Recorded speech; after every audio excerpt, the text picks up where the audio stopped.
Salam alaikum wa rahmatullah. Toujours de la partie de la mécanique, on commence le deuxième chapitre, la chute libre verticale. As-suqut al-hur al-ra'si. Premièrement, qu'est-ce que ça veut dire la chute libre verticale? D'une façon générale, dans un référentiel, on considère un solide, on chute. Lorsque ce solide il se met à une seule force, c'est-à-dire la force du poids, on dit dans ce cas la chute est libre, c'est-à-dire les forces du frottement est négligeable. Lorsque la trajectoire de centre d'inertie de solide est rectiligne, on parle dans ce cas à la chute libre verticale. C'est-à-dire d'une façon générale, un solide en chute libre verticale, c'est la trajectoire de centre d'inertie et rectiligne, plus ce solide, il se met à une seule force, c'est-à-dire la force du poids. On passe maintenant à la définition du poids. Qu'est-ce que ça veut dire la force du poids? Un solide possède toujours une masse M. La Terre est exercée une force sur ce solide. Cette force s'appelle le poids du solide. D'une façon générale, dans un champ de pesanteur, c'est-à-dire au voisinage de la Terre, la Terre est exercée une force sur les objets de masse M. Cette force est caractérisée par le point d'application, c'est le point G qui représente le centre de gravité. La direction est toujours suivant la verticale. La direction passe toujours par le point d'application. Le sens est de G vers le bas. Sa valeur est calculée par cette relation. P est égal à M fois G. Tel que P représente l'intensité de poids, s'exprime en newton. M représente la masse de solide, s'exprime en kilogrammes. G représente l'intensité de champ de pesanteur. À partir de ces caractéristiques, on peut représenter la force du poids. Voilà la représentation du poids dans ce cas. On passe maintenant à l'étude de la chute libre verticale. Considérons une bille d'acier en chute libre verticale avec une vitesse initiale V0 à partir d'une altitude initiale Z0. On choisit le système d'étude. Dans ce cas, le système étudié est la bille. La force appliquée par la bille est seulement la force du poids parce que la chute dans ce cas est libre. On représente la force du poids qui est toujours suivant la verticale. En appliquant la deuxième loi de Newton, c'est-à-dire la somme des forces extérieures est égale à MA, donc vous avez une seule force ici, donc la force du poids, donc P est égal à M fois A. Le repère utilisé dans ce cas, lorsque le mouvement est vertical, c'est-à-dire rectiligne, suivant un seul axe, c'est-à-dire monoaxe, on choisit un repère monoaxe, OZ, orienté par exemple vers le bas. Voilà l'origine O, voilà l'axe OZ. En projetant la relation de principe fondamental de la dynamique sur l'axe OZ. On observe ici la flèche de la force du poids est de même sens que l'axe OZ. Et la force du poids est parallèle à OZ. Donc, P a une seule composante suivant OZ. C'est-à-dire, P est égal à MA, implique que M fois G est égal à M fois A. On simplifie M avec M, alors on trouve que G est égal à A, est égal à une constante. Parce que l'intensité de champ de pesanteur au voisinage de la Terre garde la même valeur. Dans ce cas-là, le mouvement de la bille est un mouvement uniformément varié. En plus, c'est un mouvement qui est rectiligne, c'est-à-dire la trajectoire de centre d'inertie est une droite.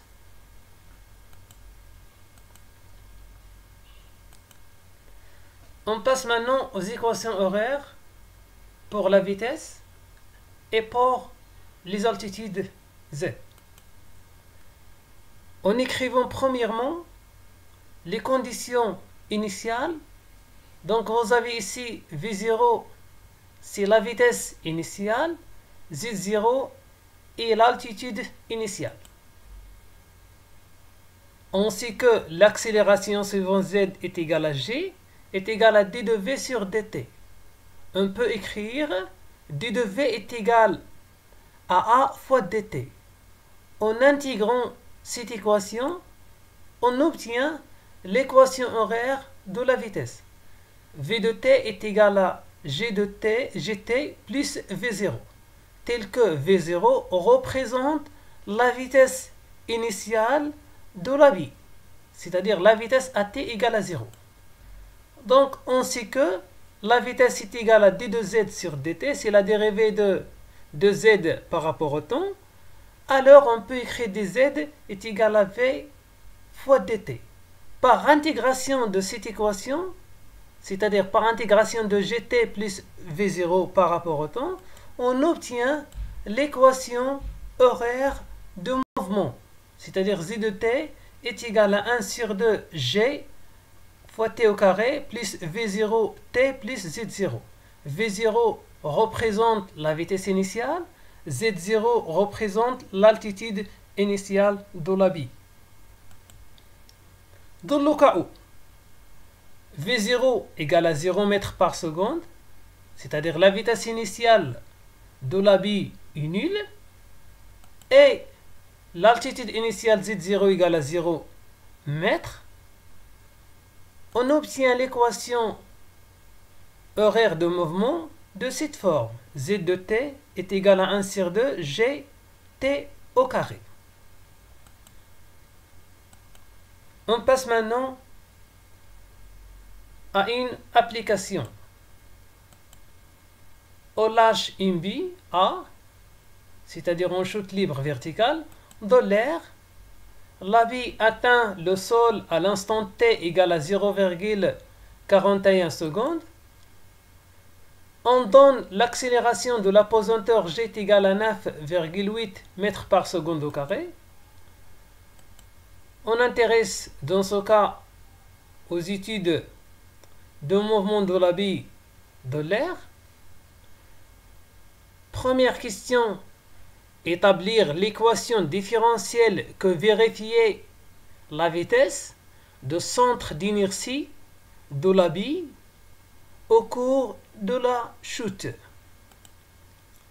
Calculer la valeur de la hauteur h. Donc pour répondre, il se fait d'utiliser la deuxième loi de Newton. Mais avant d'utiliser la deuxième loi de Newton, on exprime les conditions initiales. Donc les conditions initiales dans ce cas, vous avez, on lâche sans vitesse initiale, c'est-à-dire la vitesse initiale v0 est égale à 0 mètres par seconde. Et on observe ici que y0 coïncide avec O, c'est-à-dire y0 égale à 0 mètres. L'altitude initiale est nulle. En écrivant aussi les données de l'exercice, l'habit a atteint le sol à l'instant t égale à 0,41 secondes. L'accélération de l'apesanteur G.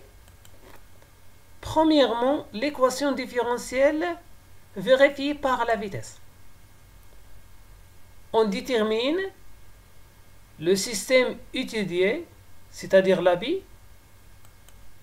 Les forces appliquées dans ce cas, c'est la force du poids, la chute libre. On représente la force du poids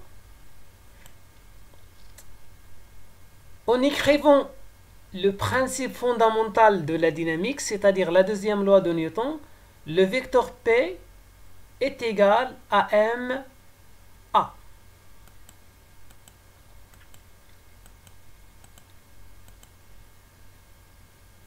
Dans ce cas, le repère utilisé est un repère monoaxe orienté vers le bas, OY.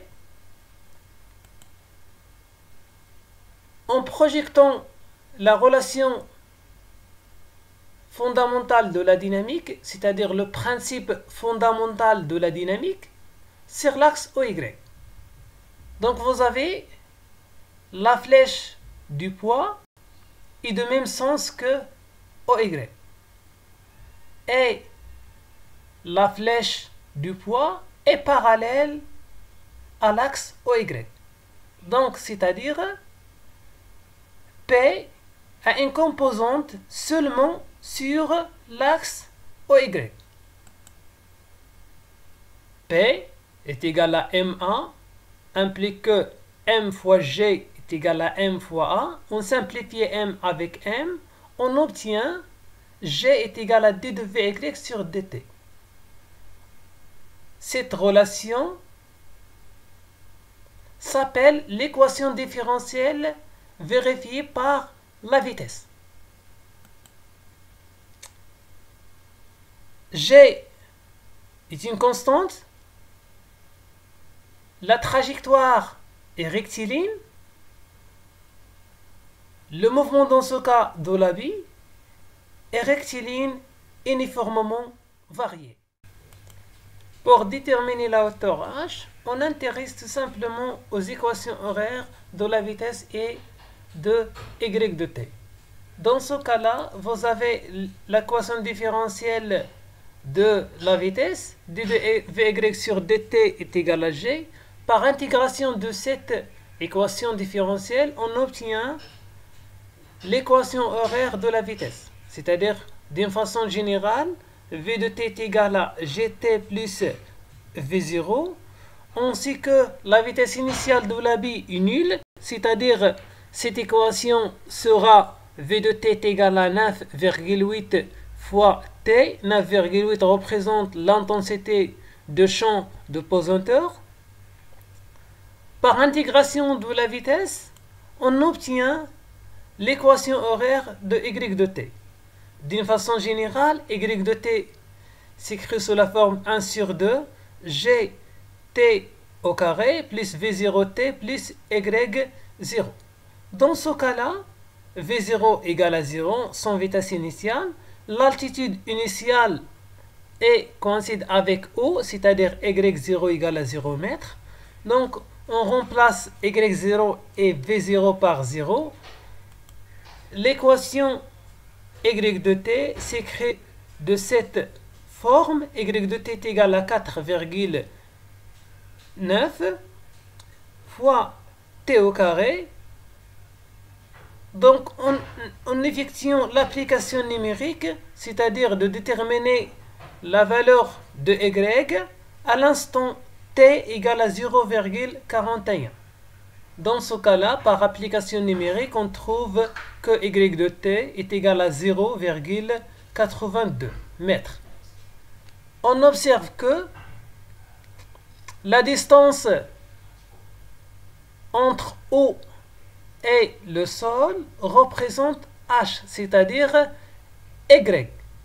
Dans ce cas-là, la hauteur h est égale à 0,82 mètres. Merci.